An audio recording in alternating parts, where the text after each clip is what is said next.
안녕하세요. 오늘은 그 하나 아렌트에 대해서 몇 차례 시리즈 이제 세미나 강의를 했으면 합니다.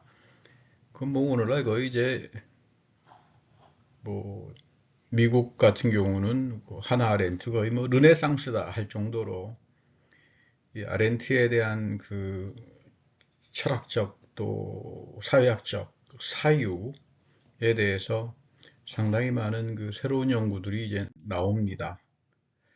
무엇보다도 2013년도 미국, 독일, 또 벨기에 뭐 공동 합작으로 해서 그 영화가 나왔는데 미국에서는 2013년, 2014년에 아마 넷플릭스에서 나온 걸로 알고 있어요. 저도 봤습니다만은. 근데 좀 불편한 게 또 독일어들이 이렇게 표현되다가 보니까 독일어를 잘 모르시는 미국 사람들은 좀 힘들어 하시더라고요. 상당히 재미있는 영화고 또 동시에 이제 아렌트에 대해서 주로 아이만 그 재판을 둘러싼 거를 분석하는데 또 비판적인 관점도 있고 상당히 좀 흥미있는 영화다 이렇게 생각합니다. 어쨌든 뭐 르네상스에 불을 질러버린 영화가 이 영화일 수도 있어요.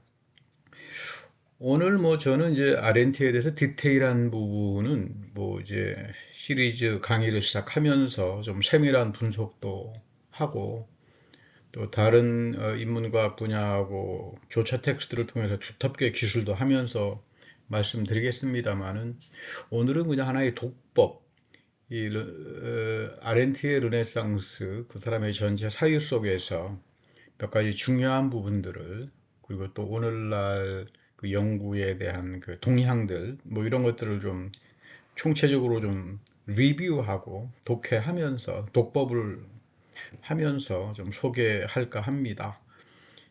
어, 그 한수 요나스는 아렌티에 굉장히 가까운 친구예요. 뭐 1928년도 마르부르크 대학에서 하이데거와 불트만의 지도로 영지주의 개념으로 박사학위를 썼죠. 그러니까 뭐 이 요나스도 한수 요나스도 유대인인데 뭐 완전히 그런 하이데거, 불트만 그 존재론, 실존주의 분석 뭐 이쪽에 이제 추종자였는데 여기서 이제 아렌트를 만나고 평생 친구가 됐죠.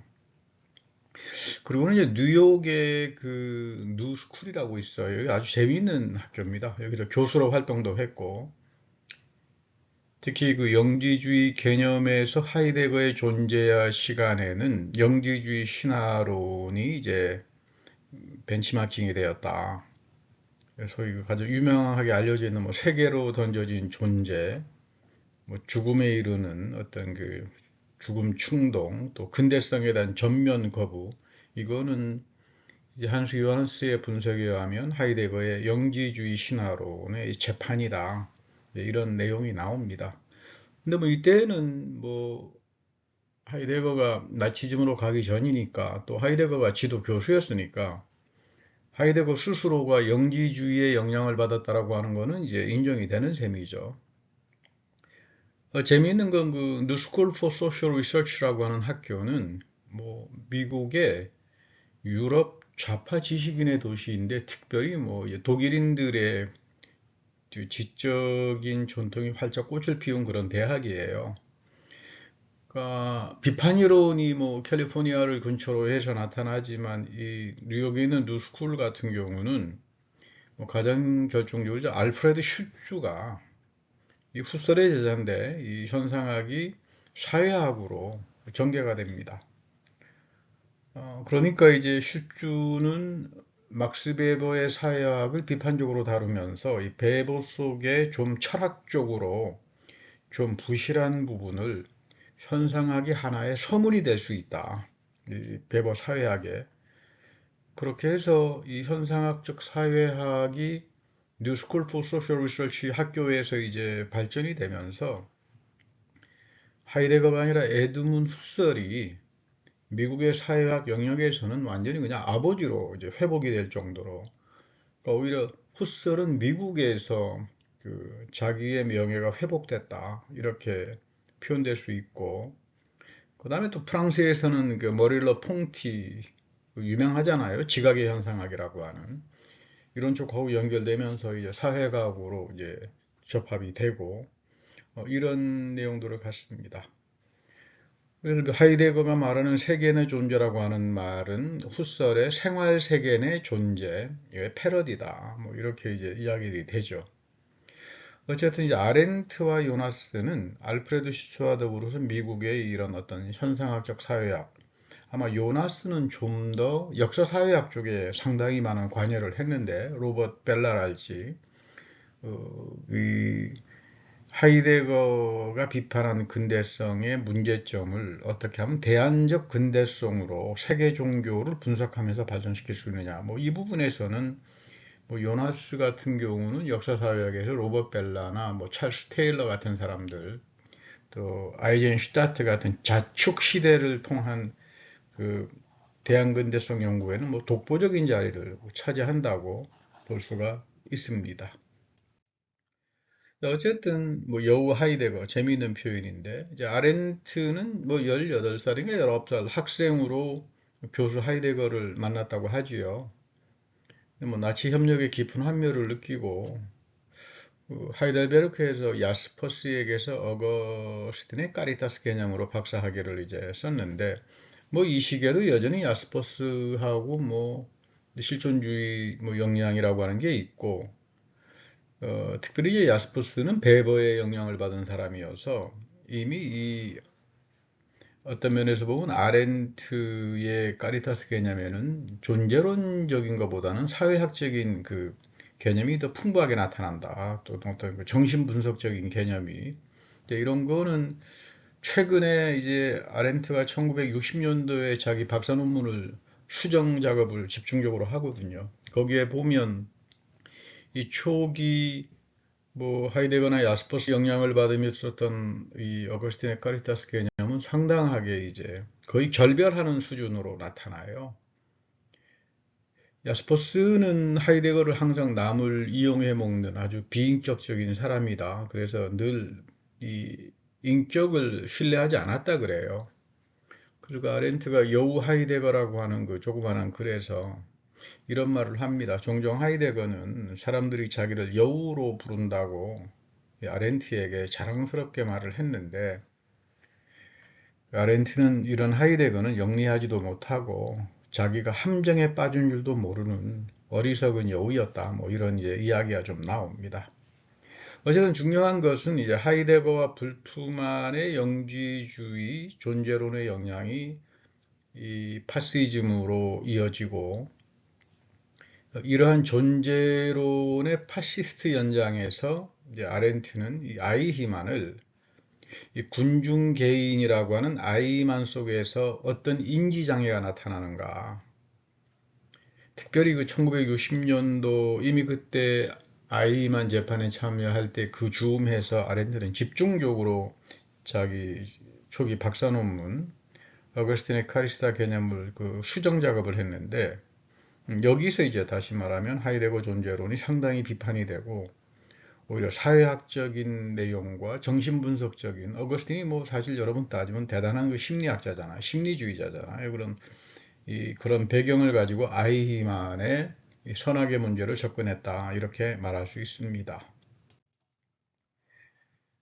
아렌트의 뭐 가장 대표적인 저술은 전체주의 기원 1951년도 그리고 1958년도에 쓰여진 The Human Condition 인간 조건 뭐 거의 주저라고 보죠. 그리고 이제 아렌트는 미국에서는 발터 베냐민의 그 유작을 편집해서 미국에 소개한 그런 이제 사람으로 발터 베냐민하고 굉장히 친했죠. 굉장히 가깝게 지냈고 동료 뭐 같은 유대인들이었으니까 이 전체주의 기원 같은 경우는 그 르몽드지에서 20세기 100권의 베스트 명단, 뭐 가장 영향을 많이 미친 100권의 베스트 명단으로 꼽힐 정도로 재미있는 건 이제 아렌트는 이 전체주의 기원에서는 악의 급진성을 분석하죠. 이거 칸트의 개념이죠. 이 칸트가 이야기한 그 급진적인 악이 어떻게 전체주의 기원 속에서 이제 깔려 있느냐, 심층 구조로 깔려 있느냐. 그런가 하면 아이히만 재판에서는 이 어거스틴의 악의 개념, 아마 여러분들 어거스틴에 대해서 좀 충분하게 알아야 아렌트를 이해할 수 있어요. 제가 한 6, 7차례에 걸쳐서 이 어거스틴의 정신분석, 현상학 관점에서 쭉 동영상을 올려놓은 게 있기 때문에 여러분들이 그걸 좀 참고하시면 이 아렌트를 이해하는 데 상당히 좀 도움이 될 겁니다. 이 어거스틴에게 있어서 악의 개념은 선함의 부재죠. 선함이 부재죠. 의지, 내 의지 철학자인데, 의지의 철학자인데, 이런 그 선의 부재를 칸트의 인식장애와 이렇게 접합시키면서 이 선함의 부재라고 하는 건 이 큐피디타스, 이 잘못된 과도 욕망들, 단순한 어떤 리비도적인 그런 욕망이 아니라 이 세상 권력, 정치, 경제 모든 영역에서 나타나는 이 큐피디타스라고 하는 이걸 통해서 이제 아이히만의 그 악이 어떻게 평범성으로 등장하는가 이렇게 분석했다고 볼 수 있습니다. 칸트는 사유할 줄 모르는 어린 서근자에게는 치료제는 없다. 그 유명한 말을 쓰죠. 이런 칸트와 어거스틴의 접합. 그런 맥락에서 보면 아렌트는 쉬운 사람이 아니에요. 이분은 스스로 자기를 정치 철학자라고 절대 자리매김을 하지 않았어요.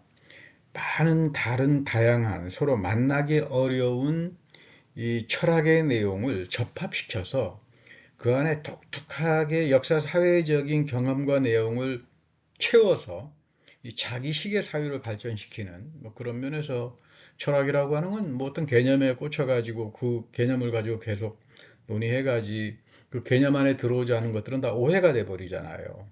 그런 면에서 이런 그 아렌트의 관점은 좀 다릅니다. 그래서 자기는 정치 철학자는 아니고 이 정치 이론가다. 뭐 특별히 미국에서는 뭐 정치 사회학에서는 아렌트는 거의 뭐 고전으로 이제 다루어지는 정도입니다.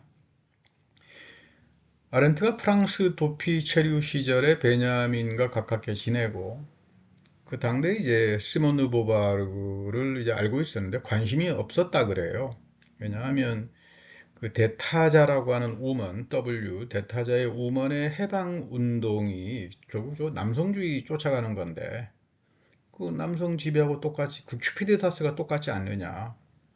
남자들로부터 억압받았던 거를 그 권력을 쟁취해서 우리도 똑같이 동등하게 가겠다라고 하는 그 속에 사실은 엄청난 큐피디타스와 문제와 이 부패들이 나타날 수 있다. 권력 지배가. 그래서 오히려 이 아렌트는 뿌띠트 디페랑스라고 하는 남자와 여성의 그 차별, 조그만 뿌띠트 디페랑스를 강조하고 어떤 면에서 이런 여성 엘리트주의랄지 어떤 여성의 시니피앙이 큰 W, 대타자 우문, 대타자 W의 시니피앙이 오히려 남성 지배를 지지해주는 하나의 이데올로기적인 호출부 또는 기제로 작용될 수 있다. 그래서 오히려 아렌트는 페미닌, 남자하고 다름의 페미니즘의 가치, 윤리, 생활 방식 이런 것들을 이제 옹호하는 운동 쪽으로 이제 좀 바뀝니다. 그러니까 이분은 미국에서 보편 인권 개념을 비판할 때 뭐 인권 개념이라고 하는 건 나쁘진 않는데 그것이 특수한 자리에서 인권이 어떻게 그 다루어지고 있는가 거기에 공명이 되지 않으면 그건 다 추상적인 개념으로 끝난다. 이제 이런 맥락에서 이런 그 어떤 철학 속에 담겨지는 관념적인 개념들 이런 것들이 역사 사회적인 또는 문화적인 내용으로 채워지지 않으면 그건 다 하나의 허구요, 픽션으로 끝날 수 있다. 뭐 이런 면에서 보면 상당히 그 사유는 칸트적이죠. 어떤 지각을 통해서 감각의 경험 내용들이 이 개념 속에 들어와 있어야 되지. 이 개념이라고 하는 것이 그런 경험적 내용이 없어버리면 그건 텅 비고 그런가 하면 또 어떤 감각적 지각의 내용들이 개념이 되지 않으면 그건 하나의 아주 맹목적이 되어버릴 수밖에 없고 그런 맥락에서 상당히 칸트적이다 이렇게 말할 수 있습니다. 물론 뭐 칸트에 대해서는 특히 후기에는 뭐 정치 철학자로서의 칸트를 재해석하면서 아주 중요한 기여를 하기도 하지요. 이 아렌트의 악의 현상학을 보면 전체주의 사회에서는 인지장애가 나타난다. 이른바 자기도취가 나타나잖아요. 군중개인은 이 관료 지배의 부역자가 되고 왜 좀비처럼 환원하는가? 그러니까 악은 결국은 그 급진적인 악이라고 하는 것은 일상의 삶 속에서 평범하게 현상한다. 그 혁명의 이념에서 왜 군중개인들은 지도자와 동일시하고 일종의 나르시즘에 빠져서 자신의 어떤 폭력적이고 악한 행동을 정의로 착각하는가? 이런 맥락에서 보면 오히려 오늘날 줄리아 그리스데바의 그 비판하고도 상당히 이렇게 공명하는 부분이 있습니다. 그러니까 이 사회적 나르시즘은 이 아렌트에게는 어거스틴의 이 큐피디타스, 이 과도 욕망에 이제 기인한다. 그걸 이제 이 정치 철학적 관점에서, 정치 사회학적 관점에서 볼 수 있죠. 아이히만의 큐피디타트에서 나르시즘과 급진적인 악의 폭력성이 관료 지배와 일상의 삶에서 그냥 공무집행에서 그냥 여과 없이 출현한다. 이것은 결국 파시즘, 전체주의의 진영 논리가 만들어 놓은 무개념의 태도고 여기서 사유는 마비가 돼버린다고 보는 거죠. 그래서 이 아렌트가 혁명을 연구한 유명한 책이 있는데 프랑스와 미국의 혁명을 분석한 책인데 이 프랑스 혁명의 폭력성과 공포 정치를 상당히 많이 비판해요. 이런 그 큐피데다스의 마비 현상이 결국은 집단 나르시즘에 빠져서 악이 그런 급진적 악이 일상의 그 테러 정치로 이제 나타난다. 물론 이제 아렌트는 링컨과 마르크스의 서신 교환을 알고 있었고 또 미국 안에서 루소와 토쿠빌이 아주 중요한 역할을 했다. 그러나 이제 미국에서도 이런 루소, 토쿠빌, 링컨과 마르크스의 이런 전통이라고 하는 것은 거의 뭐 이후에 영국의 그 사회진화론이 미국에서 뭐 19세기에 완전 장악을 하면서 인종차별주의가 아주 그냥 그 확립이 되면서 사회과학 안에서 뭐 예일 대학에서 19세기 숨머라고 하는 사람은 허버 스펜서의 그 사회진화론의 인종차별을 가지고 사회학을 발전시켰던 사람이어서 사실 이런 부분들은 미국에서도 거의 다 이제 실종되고 최근에 이제 사회운동에서 이 새로운 민주주의와 시민사회 운동으로 좀 이제 회복이 되는 그런 경향이 있습니다. 아렌트는 미국 정치에 상당히 비판적이었고, 특별히 오늘날 그 트럼프 파시즘을 아렌트의 정신분석, 일종의 이런 큐피디타스의 관점에서 또는 파시즘 쪽에서 비판적으로 적용하는 이제 학자들은 이 선악을 넘어서는 트럼프의 가스라이팅 정치, 트럼프가 어떻게 선악을 넘어서는 권력을 가져서 의회 민주주의를 넘기려고 했는가 미국에서 뭐 이런 아렌트의 관점에서 이 트럼프의 가스라이팅 정치와 그리고 동시에 그의 추종자들의 나르시즘 거기에 또 같이 관여된 그 근본주의 극우파 그 기독교의 그 일부 세력들 뭐 이런 부분에 대해서 이런 문화사회학적인 뭐 심리 분석이랄지 정신 분석이랄지 이런 것들이 이제 아렌트와 연관지어서 나타나기도 합니다. 아렌트의 정치 이론은 이 하버마스하고는 좀 달라요. 같은 소통을 이야기해도 아렌트는 칸트의 판단력 비판 굉장히 그 중요하게 그 다루었고 여기서 그 미학적 공동 감각을 돌출하고 이 정치 영역에 관여할 수 있는 사회 구성원에게 동등하게 적용한다. 뭐 이런 미학적 공동 감각은 너나 나나 뭐 다 같이 보편적으로 구체적으로 접근할 수 있잖아요. 뭐 복잡하게 순수이성 비판이랄지 무슨 뭐 실천이성 비판까지 안 가더라도 뭐 음식이 맛있다, 음식이 맛이 없다, 꽃이 아름답다 이런 공동의 감각, 미학적인 공동의 감각이 정치 영역에서 우리 모두가 다 관여할 수 있는 하나의 민주주의 정치의 토대가 될 수 있다. 뭐 이렇게 이제 발전시킵니다. 그러니까 아렌트는 정치에서 제3벨트를 구성하는 사회운동이 중요한데 이런 시민사회에 참여하는 민주주의 그리고 공공선을 기초로 해서 사회화된 믿음, 군중화된 개인이 아니라 이 개인이 사회화된 마음, 이거 시민 미덕이라고 표현하는데, 그러니까 개인뿐만 아니라 시민 사회 자체가 도덕적인 사회다, 이렇게 보는 거예요. 그러니까 이런 맥락에서 보면 아리스토텔레스의 도시국가의 일륜적인 윤리 또는 정치 행동을 칸트적으로, 칸트의 공동 미각 또는 사회화된 마음의 시민국가, 이런 쪽으로 이제 결합해 나가기 때문에 사실 그 철학 전통으로 볼 때 아리스토텔레스와 칸트가 과연 만날 수 있나 하는데, 이제 이 아렌트 손에 들어가게 되면 아주 독창적으로 자기 이론으로 접합이 되면서 그 내용을 충분히 역사 사회적, 문화적으로, 정치적으로 내용을 담는 그렇게 발전돼요.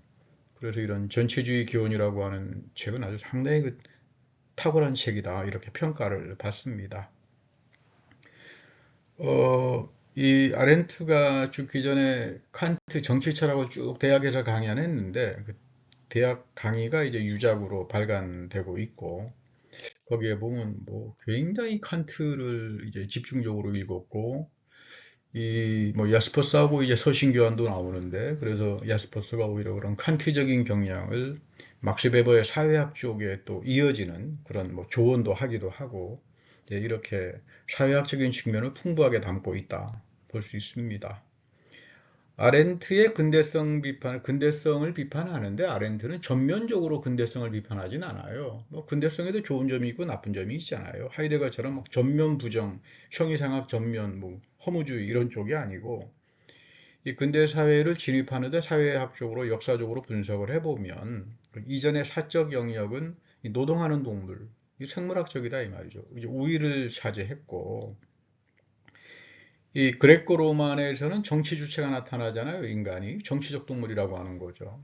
그러니까 아리스토텔레스의 그 규정이 그레코 로만에서 중요하게 시민 주체로서, 정치 주체로서 정치적 동물이 나오는데, 이게 근대로 들어오면서 이렇게 뒤바뀌었다. 오히려 노동하는 동물이 산업화를 통해서 더 앞장서게 됐다.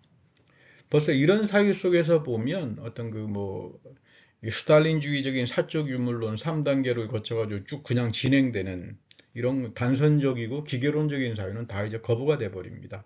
사이클로 나타난다고 보는 거죠. 근대성이라고 하는 건 익명의 노동자들, 그 관료 행정을 통해서 이런 지배정치 엘리트 여론 조작이 되기도 하고, 뭐 이런 것들은 그대로 히틀러나 스탈린에게서도 그대로 나타나고, 그러니까 이런 근대성 안에 출현했던 전체주의, 히틀러나 스탈린, 이런 걸 우리가 목도했을 때 아우슈비츠나 또는 구소련의 강제 수용소, 굴락, 더 이상 우리는 뭐 근대성으로 되돌아가지 못한다. 그러니까 이제 이 트랜스 모더니티, 이 근대성의 약점을 초월하는 어떤, 그렇다고 해서 포스트 모던주의는 아니고요. 탈 포스트 모던적이에요. 오히려 아렌트는 탈 포스트 모던적이면서 트랜스 모더니티로 어떤 나가는 어떤 인식론적인 파열을 이제 아렌트는 상당히 이런 그 정치이론에 제공해 준다라고 볼 수 있는 겁니다. 아렌트에 의하면 근대성의 출현은 첫 번째는 16세기부터 19세기 콜럼버스 발견, 자연과학의 발전, 산업화와 식민주의. 특별히 뭐 아렌트는 식민주의를 굉장히 중요하게 봤고, 거기로부터 제국주의를 도출하기도 하고, 그다음 20세기 두 번째 단계는 20세기 초 후기 근대성이죠. 자연과학과 기술 지배, 그리고 노동하는 동물들이 재출현한다. 이 독점 자본이 변형이 되니까 이 노동과 사회문화적인 일과 정치 활동의 구별이 이제 실종되어 버리는 게 이런 후기 근대성의 상당한 그 비극이고 운명이다. 뭐 이렇게 보는 거죠. 아렌트는 이 그리스 철학에서 말하는 그 프락시스, 이거 생산, 포이에시스하고는 다르다. 뭐 만들어내고 생산하는 것하고 철학은 다르다. 이 프락시스라고 하는 말은 이 자유와 시민의 다원성에 기초하고 이 언어와 내러티브와 기억으로 구성된다. 그러니까 이제 호모파베르라고 하는 이 만드는 동물이죠. 공작인이죠. 호모파베르가 이제 사회 문화적인 일을 형성하면서 자연을 소외시키기도 하고, 또 사회를 소외시키기도 하지만, 그러나 이제 아렌트는 호모 파베르에서 가장 창조적인 일은 시, 문학, 예술, 내러티브와 기억, 이론 쪽에 굉장한 그 새로운 근대성을 향해서 열어줄 수 있는 그 자원을 봤어요. 그래서 이제 이분은 이 생활 세계는 발생한다.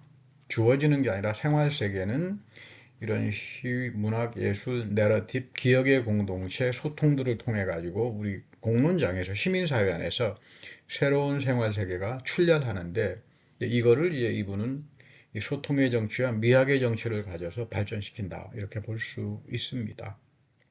뭐 이런 맥락에서 보면 베냐민의 그런 미학 이론, 미학 정치 상당히 그 중요하게 나타나기도 하고요.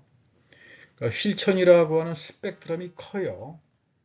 마르크스 같은 경우는 실천을 노동하고 바로 연결시켜 버리는 그런 약점이 있는데, 오히려 실천의 그 폭넓은 스펙트럼 안에서 소통이 있고, 이 삶의 내러티브가 있고, 기억이 있고, 그리고 예술에서 이 새로운 생활 세계가 출현하니까 그걸 기초로 해서 이 시민사회와 민주주의는 재구성돼야 된다.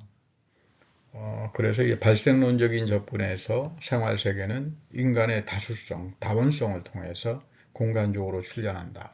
여기서 말하는 인간의 다원성이라고 하는 것은 군중을 말하지는 않습니다. 파시즘에서 지배되는 그런 다수성이 아니라 다양한 자기의 공동 감각을 가져서 자유롭게 자기의 표현을, 의사소통과 자신의 자유로운 표현을 할 수 있는 그런 인간 다수성, 다원적 민주주의라고 이제 이야기할 수 있는데, 이게 공간적으로 출현한다. 그런가 하면 이제 시간적 출현이 있는데, 인간의 출생성이라고 보는 거죠. 모든 개인의 출생은 새로운 시작의 가능성을 담고 있다. 이 부분은 굉장히 중요합니다. 이 나탈리 테트, 이 인간의 출생성, 어거스틴의 이 신의 도성에 나오는 굉장히 중요한 이 자유의 개념, 새로운 창조에 이제 기초를 하는 거죠. 그러니까 시민사회 안에서 정치 이슈에 참여하는데, 이 개인의 마음은 도덕적으로 사회화가 되고 자신의 삶의 내러티브와 이 다양한 민주주의의 틀 속에서 이 진정한 민주주의가 출현할 수 있는데, 그런가 하면 전통적으로 문화의 침전들이 되어서 때로는 우리의 삶 속에 편견으로 나타나기도 하고, 어떤 독단주의 또는 지배 개념, 이런 것들이 있는데 이걸 끊임없이 걷어내야 한다. 문화적 침전도에 대한 또 하나의 비판으로 이 기업과 내러티브, 그래서 이 공공성과 그 해방의 기획으로 가져가야 한다. 상당히 중요한, 이건 상당히 좀 현상학적인 좀 그 분위기가 있어요. 여러분, 내가 아무리 의식이 뭐 해방을 이야기하고 사회 정의를 이야기한다 그러지만, 또 다른 한편에서 내가 자라왔던 문화나 가정이나 어떤 그런 배경 속에서 의식 밑층에 깔려 있는 침전들이 돼 있자, 문화적인 전통적인 또는 어떤 억압, 불명료함, 편견, 독단주의가 쭉 깔려 있을 수 있잖아요. 그러니까 그저께까지만 해도 사회정의를 위하고 해방을 부르짖던 사람이 뭐그 다음 날에는 희한한 일을 해서 도깨비처럼 등장하는 그런 일들을 우리가 사회 현상에도 많이 보지 않나요? 이런 내용들이 아렌트의 사유에 이렇게 토대가 됩니다. 그러니까 개인의 그 출생성의 자유는 불확정하다. 이거 그 하이젠베르크의 불확정성의 원리인데, 여기서는 또 오히려 칸트의 인식론의 인과율을 또 비판적으로 극복합니다. 뭐 여러분 잘 아시겠지만 하이젠베르크의 불확정성의 원리라고 하는 것은 어떤 면에서 보면은 뭐 인간은 절대 기계론적으로 인과율적으로 결정되는 것이 아니라 미래는 열려 있는 거다. 그 미래라고 하는 것을, 사회 역사나 정치의 역사라고 하는 것을 뭐 수학적으로 기계론적으로 산출해서 예상할 수 없다. 이런 인식론의 아주 중요한 부분을 담고 있다고 볼 수 있지요. 그 인간 조건 책에서 활동적인 삶의 세 가지 카테고리를 이제 제시하는데, 노동하는 동물, 생물학적인 조건이죠. 그 다음에 호모 파베르, 공작인, 문화와 세계성의 이제 조건이 되죠. 이런 일을 해야 문화도 출현하고 뭐 사회도 출현하고 세계성도 출현하는 거니까. 그 다음에 이제 행동 또는 행위, 이거 정치 프락시스. 그러니까 마르크스하고는 전혀 다른 프락시스를 여기에 인간 다수성의 조건에 관련지어서 이 어거스틴의 출생성, 이제 이 측면에서부터 인간의 새로운 자유에 대한 가능성과 이 공공선을 기초한 자유의 정치를 만들어갈 수 있다. 뭐 이렇게 보는 인식론이에요. 그러니까 출생성의 자유와 내러티브의 실천이다. 실천은 바로 여기서 나타나는 거다. 뭐 생활세계의 실천이다. 이렇게도 말할 수 있겠죠. 그러니까 사회적인 것의 출현에는 공간들이 확보가 되니까 이 공간을 이제 제대로 봐야 되고, 이 시민사회 영역에 공간들이 많이 있잖아요. 교육, 문화 또는 비국가적인 자발적 사회제도도 있고, 예술도 있고, 종교도 있고, 다양한 그 공간들이 있잖아요. 이 공간을 치고 들어가서 이른바 이제 자유로운 다원적 민주주의를 이제 생활 세계를 출현시키면서 만들어간다. 상당히 그 흥미로운 사유예요. 특별히 그 아렌트는 자기 남편하고 그 뉴욕에 있을 때 그 아방가르드 예술 또는 문학하는 사람들하고 굉장히 가깝게 지냈어요. 그래서 이 모던주의 예술의 혁명이 바로 정치혁명하고 관련이 되고 자유의 진보하고 관련이 된다. 그러니까 이 예술의 인식론적인 파열을 우리가 봐야 된다. 그러니까 뭐 아무나 다 뭐 예술한다 그래서 뭐 이런 정치적 실천을 자유와 생활 세계를 출현시키는 그런 게 아니라 이 모던주의 예술의 혁명, 이런 맥락에서 이런 어떤 그 창조적인 예술의 혁명이 이 문화적인 삶에서 호모 파베르에 의해서 소외가 돼 버리고 이런 부분들을 넘어서서 과거와 미래의 가교를 놓아줄 수 있다. 그래서 아주 그 재미있는 말을 하죠. 공론장은 보는 곳이다. 여러분 뭐 미술 전람회에 가서 보잖아요. 그 영화관에 가서 영화를 보잖아요. 이 공론장은 보는 곳이다 이 말이죠. 이 보는 쪽에서 문화들을 다시 말하면 하나의 새로운 창조의 가능성과 생활 세계의 공론장, 공간으로 확보해 주는데 아주 중요한 게 이제 모던주의 예술의 혁명이고, 뭐 이런 관점은 상당히 그 중요한 관점이다 생각이 듭니다. 그러니까 마르크스의 노동과 실천이 환원된다. 이 세상에서 해석은 기억과 내러티브로 표현이 되지, 내가 뭘 해석할 때 내가 사유에서 해석할 수 있는 건 아니거든요. 내 사유에는 이미 전통으로부터 또 교육을 통해서 또 내가 읽은 책을 통해서 다 그 내러티브로 내 사유 속에 들어와 있잖아요. 그것들을 기억을 통해서 끄집어내면서, 그래서 이 해석과 반성이 없는 실천은 결국 동물적인 집단 폭력으로 간다. 이제 이런 게 칸트 어거스틴적이면서 동시에 스탈린주의와 히틀러의 파시즘을 비판하는 인식론적인 틀로, 또 여기에 상당히 그 예술의 혁명, 모던주의가 일으켰던, 뭐 단순히 모던주의뿐만 아니고 오늘날 이제 예술 활동 속에서 생활 세계를 출현시켜주는 그 창조적 능력이 그 예술가의 이상에 있다, 뭐 상상력에 있다, 이렇게 볼 수 있는 거죠. 그러니까 이 출생성과 자유, 발생론적인 생활세계 개념, 그리고 여기에 불확정성의 원리가 있고, 이 관료 지배와 이 정치 귀족들, 오늘날 뭐 우회민주주의에서 정치 귀족들이 뭐 다 특세를 하잖아요. 이런 헤게모니에 저항하는 공공성 거버넌스 정치 이론으로, 이런 맥락에서 조금 하버마스하고는 좀 이제 보편 소통 이론 쪽하고는 좀 다르다 이렇게 볼 수 있습니다. 그리고 이제 그 아렌트는 굉장히 로자 룩셈부르크를 좋아했어요. 원래 어머니가 그 로자 룩셈부르크가 유대인이잖아요. 로자 룩셈부르크의 민주주의, 진정한 민주주의는 로자 룩셈부르크에게 있다. 또 뭐 남편도 이제 베를린에서 그 로자 그 일으켰던 혁명 운동에 가담했던 그런 사람이기도 하고, 생각을 다르게 한다. 이 자유라고 하는 것은, 민주주의는 생각을 다르게 하는 거다. 근데 이 점에서 이제 지적의 비판이 조금 이상해요. 물론 지적은 상당히 그 좋은 통찰도 가지고 있지만 때로는 뭐 굉장히 이렇게 익살적이고, 무슨 말을 저렇게 하나.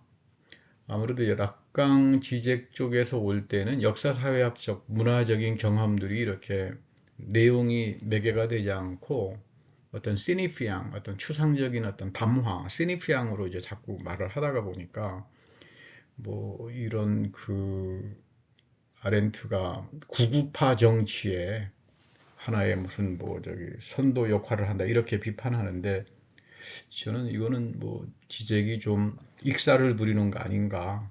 물론 이제 지적 안에는 또 해결을 해석하는 방식이나 사회를 분석하는 아주 좋은 그 관점들이 많이 들어 있어요. 근데 때로는 이제 지적이 많이 이렇게 익사를 부리고 사람을 좀 웃기게 한다. 때로는 좀 성가시게 하는 경우도 있고요. 뭐 그렇다고 해서 저는 뭐 지적 락강을 상당히 중요하게 보는 사람이에요. 이 현상학적 전통에서.